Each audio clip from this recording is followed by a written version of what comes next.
asalaamaaleykum sunu maam yi ñoo ngi leen di nuyu bu baax ndax dañuy waaj a dem benn voyage dañoo ñëwoon fii pour sàkku si ay ñaan.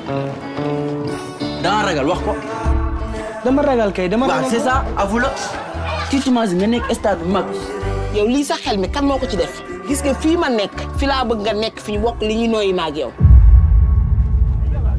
dana yaakaar ni Europe moo gën a Afrique bu fekkee da ngeen a bëgg a dee dem leen. Seydou mais danaa dof wala lan te bu ñu fi bàyyi ñuy des désert.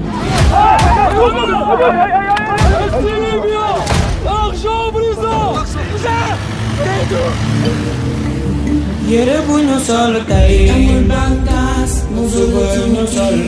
T'as quel âge? Moi j'ai 16 ans. Et il est où ton cousin?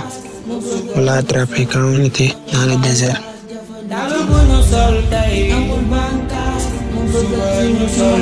mais li tax nga doon wax bu ñu ñëw tamit lii la xoolal li ma deewee Sénégal man moo ma gën a. booy doo dee maa ngi nii booy kaw baa ngi nii booy yegg si nañ ba pare booy.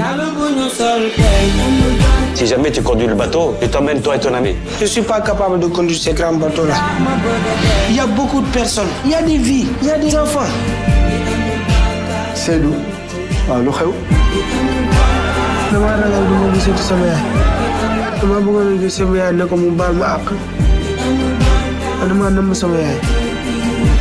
mu baal ma àq te yàlla tax. Capitano!